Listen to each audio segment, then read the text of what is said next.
Louvado seja nosso Senhor Jesus Cristo, para sempre seja louvado. Seja muito bem-vindo ao segundo encontro de formação sobre a Carta aos Efésios, dentro da programação do mês da Bíblia da nossa Paróquia Imaculada Conceição, no Recreio dos Bandeirantes. Hoje nós temos como tema do segundo encontro Cristo, nossa paz, unidade e reconciliação. E como texto base, nós temos a Carta aos Efésios, capítulo 2, versículos 11 a 22. E nós vamos fazer o mesmo esquema do primeiro encontro. Nós não vamos ler versículo por versículo. Então, por causa do tempo reduzido do nosso vídeo, você pode parar a qualquer momento, na medida que nós formos citando os versículos bíblicos, agrupando os versículos bíblicos, fazer a leitura na sua Bíblia e voltar aqui para continuar o vídeo, tá bom? Assim o vídeo fica mais completo. Assim a gente alcança o nosso principal objetivo, que é ter contato com a carta, o texto bíblico da Carta aos Efésios, ok? Repito o nosso tema de hoje, Cristo, nossa paz, unidade e reconciliação. Nós vamos ler, vamos nos aproximar, pelo menos, do capítulo 2, versículo 11 a 22. E já começando a nossa formação, a nossa exposição, lembramos brevemente o que nós falamos no primeiro encontro, que é a deixa e a conexão com o tema de hoje. Lembramos que o plano do amor de Deus, que foi o tema do primeiro encontro, o plano do amor de Deus realizado em Jesus Cristo é conquistar ou eleger para si um povo. Esse povo, a principal característica desse povo é a unidade, ou seja, Deus escolhe a cada um de nós para formarmos essa unidade que é seu povo, ok? Então, o que nós vamos tentar entender aqui hoje é o que é esse povo, né? Como se constitui, qual é a identidade, melhor dizendo, qual é a identidade desse povo? Ou o que a Carta aos Efésios nos explica acerca desse povo.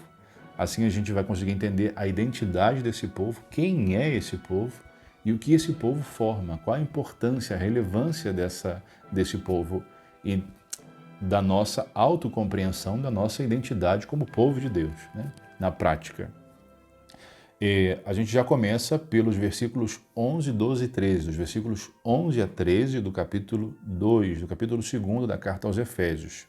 E aqui o autor da Carta aos Efésios, ele evidencia as características desse povo, para entender a densidade, né?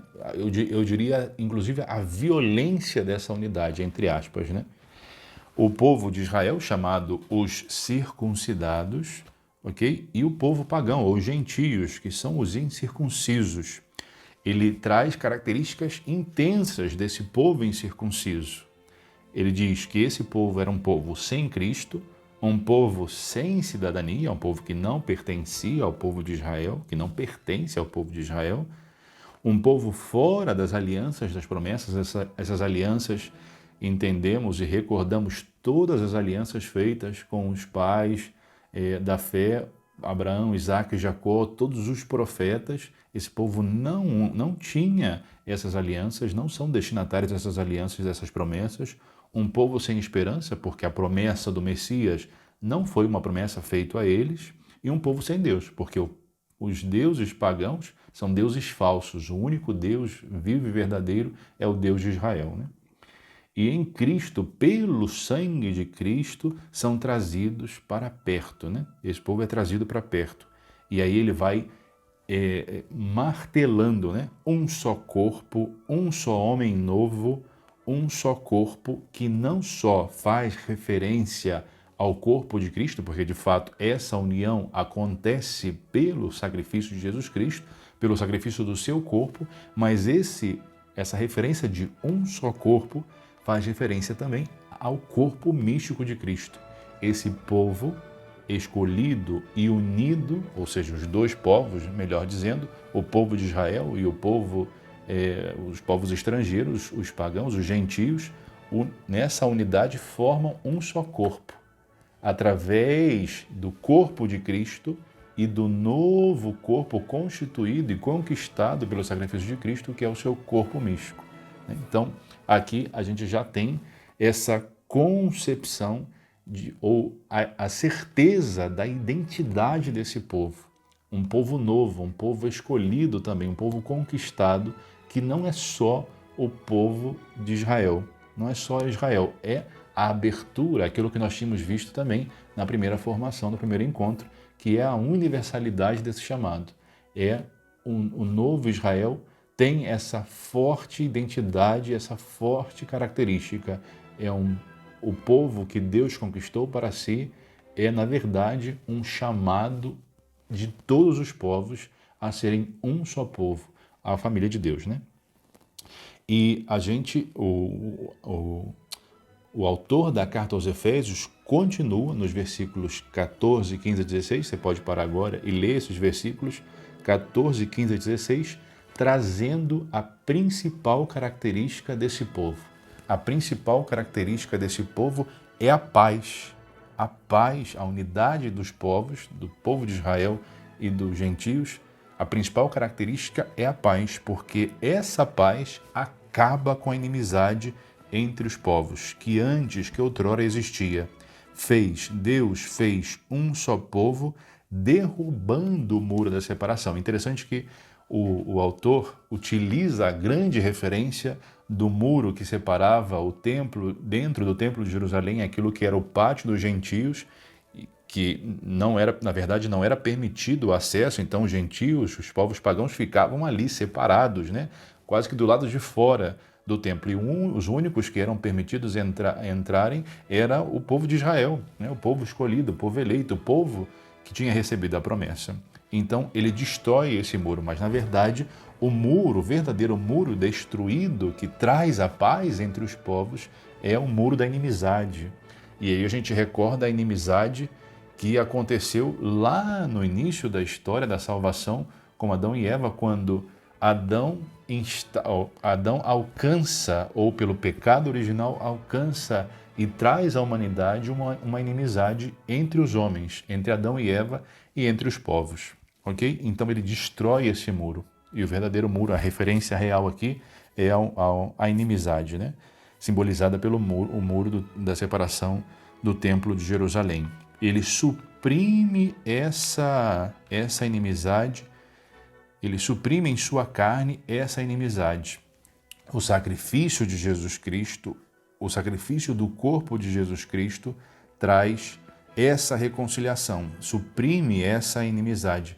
Interessante que nós tínhamos visto também na primeira formação que o Pai recapitula todas as coisas no seu Filho Jesus Cristo, torna Jesus Cristo cabeça de todas as coisas, ou seja, podemos intuir e interpretar de que Cristo é cabeça de todos os povos. Cristo não se tornou cabeça só do povo de Israel, se tornou cabeça de todos os povos, veio para reconciliar todos os povos, trazer unidade de todos os povos num único povo, né? Então, ele suprime em sua carne, em sua humanidade, que é a nossa, essa inimizade, né? Trazendo um só homem, que é a referência direta de Jesus Cristo, mas, mais uma vez, poderíamos citar aqui a referência do homem novo, que é o corpo de Cristo, né? O corpo místico de Cristo. E aí, com palavras do próprio autor da carta aos Efésios, dando em si mesmo morte à inimizade. O que antes tinha sido a primeira árvore, aquela árvore do fruto proibido de Adão e Eva, trouxe a inimizade. Agora a nova árvore traz essa unidade e amizade entre os povos, né? A árvore a nova árvore, que é a cruz de Jesus Cristo, traz e vence essa inimizade, da morte à inimizade que existia entre os povos, de modo especial que existia entre os homens. O autor da carta aos Efésios continua e traz no versículo 17, evidenciando essa principal característica, quase que repetindo num refrão essa principal característica dessa unidade entre os dois povos, dizendo: aqueles que estavam perto e aos que estavam longe, vem anunciar a paz, vem comunicar a paz. E confirma e corrobora essa unidade entre os dois povos, ok? Mas é o versículo 18 que vai abrir para nós uma estrutura trinitária. Ele diz: nós, unidos ao Pai no Espírito. E aí eu falei, né? Uma estrutura trinitária, mas o autor afirma: nós, unidos ao Pai no Espírito. E podemos perguntar: Mas cadê o Filho nessa estrutura trinitária, né? Seria o Filho ao Pai no Espírito, mas na verdade ele diz nós, unidos ao Pai no Espírito, sendo que esse nós já é o nós do povo de Deus, já é o nós do povo escolhido por Deus, né? Já é essa unidade do povo, que é o corpo de Cristo, que é o homem novo, o corpo místico de Cristo. Então nós, que estamos unidos a Jesus Cristo, unidos ao Pai no Espírito Santo. E aí, isso é importantíssimo, o versículo 18 é importantíssimo nessa estrutura trinitária, porque revela, logicamente, que o plano de Deus e essa unidade do povo, esse movimento do plano salvífico de Deus, tem, na verdade, e sempre tem uma estrutura trinitária. A salvação, a paz oferecida e trazida pelo Cristo, nos enxerta, nos insere, nos dá essa estrutura trinitária, né? Podemos dizer, com as nossas palavras, de que a salvação oferecida por Cristo traz para o homem uma estrutura trinitária, ou insere o homem nessa estrutura trinitária, nessa relação trinitária de amor e unidade, né? A unidade do povo de Deus tem uma característica, ou revela, ou evidencia uma estrutura trinitária. Com outras palavras, a estrutura trinitária está espelhada na estrutura trinitária constituída por Jesus Cristo para cada um de nós, né? Inserindo a cada um de nós nessa estrutura trinitária. Mas são os últimos versículos que nós temos que refletir hoje que nos abre a porta da eclesiologia, a belíssima porta da eclesiologia, que é o tratado sobre a igreja. Ele diz que nós, que não somos mais estrangeiros nem forasteiros, e aí ele vai como montando, né, um quebra-cabeça, ou como montando um Lego, ele vai montando a estrutura dessa eclesiologia, a estrutura eclesiológica, a estrutura da igreja. É belíssimo, é tão plástico na medida que você vai lendo, né? Você pode parar e ler os versículos 19 a 22. Ele vai montando a estrutura eclesiológica assim: somos concidadãos dos santos, edificados sobre os apóstolos e profetas, onde a pedra angular, da onde sobe, né, esse edifício que vai subindo e vai sendo construído pela paz que o Cristo nos trouxe, a pedra angular que sustenta a beleza desse edifício é o próprio Cristo. E aí nós temos a igreja, a noção, a identidade, a estrutura perfeita da igreja, a estrutura eclesiológica, teológica e eclesiológica apresentada nesses 4 versículos da carta aos Efésios, né? Repito, somos concidadãos dos santos, edificados sobre os apóstolos, onde a pedra angular é o Cristo. E aí ele traz 3 títulos ou 3 realidades próprias da igreja, né? Somos então, nesse edifício formado, onde Cristo é a pedra angular, família de Deus, templo santo, morada de Deus mediante o Espírito Santo. Ou seja, para nós, enquanto membros desse povo, ter essa consciência da nossa identidade, né? Que somos de fato família de Deus, templo santo de Deus e morada de Deus mediante o Espírito. Se você se sabe, né, tem essa autoconsciência de que você é igreja de Jesus Cristo, você entende nesses versículos da carta aos Efésios o que significa essa paz que Cristo nos trouxe, essa reconciliação que Cristo nos trouxe e essa unidade mediante a compreensão da identidade da igreja. É eclesiologia. Então, eu espero que você tenha aproveitado, sempre muito breve e muito denso ao mesmo tempo. Eu espero que você tenha aproveitado e nos traga, de modo especial, essa certeza de que somos família de Deus, templo santo de Deus, morada de Deus mediante o Espírito Santo, que foi conquistada pelo sacrifício de Jesus Cristo.